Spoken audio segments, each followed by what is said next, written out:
जहां पर भी हम गए हैं, हम अपने सभाओं की शुरुआत ही 2 सवाल से करते हैं कि भाई बताओ और कुछ हो या नहीं, पढ़ाई और रोजगार होना चाहिए कि नहीं होना चाहिए। 100% लोग कहते हैं कि नहीं ये तो होना ही चाहिए, पढ़ाई रोजगार काहे नहीं होना चाहिए। चाहे आप किसी जाति के हो, अगड़े हैं, पिछड़े हैं, हिंदू हैं, मुसलमान हैं, गरीब हैं, अमीर हैं, किसान हैं, नौकरी करने वाले हैं, युवा हैं, बुजुर्ग हैं, सब कहता है ना भाई पढ़ाई तो होना ही चाहिए। उसको पता नहीं कि अगला सवाल क्या है। फिर उससे पूछते हैं मैं अपना अपना बच्चा के सर पर हाथ रख के बोलो कि कभी जीवन में पढ़ाई रोजगार के लिए वोट दिए हो। आज तक 5000 गांव में एक भी आदमी नहीं कहा कि पढ़ाई रोजगार के लिए वोट दिए।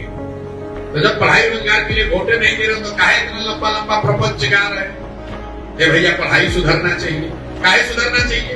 वोट दिए आप, जहां पर 5 किलो अनाज के लिए अनाज मिल रहा है। वोट दिए शौचालय के लिए तो शौचालय में कितना लूटपाट हुआ है, शौचालय का पैसा आया ही है। वोट दिए सिलेंडर के लिए तो सिलेंडर बटा है। वोट दिए मोदी जी का भाषण सुनकर तो गुजरात में विकास हो रहा है। जिस चीज के लिए वोट दीजिएगा, लोकतंत्र की ताकत को समझिए।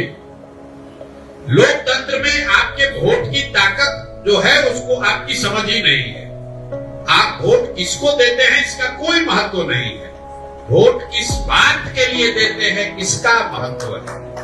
मोदी देश के प्रधानमंत्री हैं, वो गुजरात के भी प्रधानमंत्री हैं, बिहार के भी प्रधानमंत्री हैं।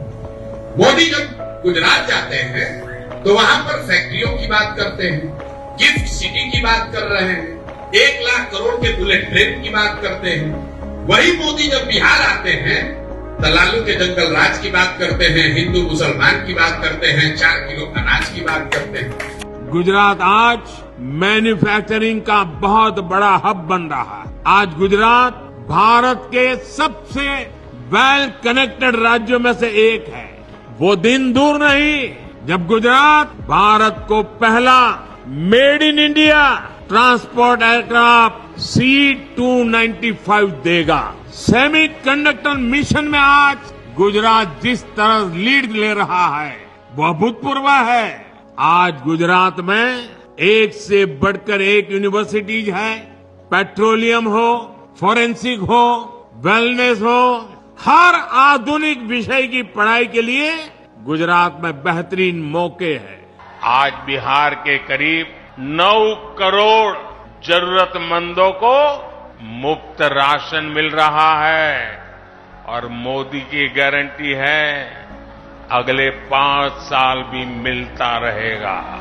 उनको मालूम है कि बिहार के आदमी को बुलेट ट्रेन नहीं चाहिए, बिहार के आदमी को विकास नहीं चाहिए, बिहार के आदमी को जाति चाहिए और खाने के लिए 5 किलो भात चाहिए। इतना ही चाहिए, इससे ज्यादा कुछ चाहिए ही नहीं। आप चाहे लखीसराय के हैं कि मुंगेर के हैं कि चंपारण के हैं कि मधुबनी के हैं, यहाँ के लोगों को सुधरना ही नहीं है।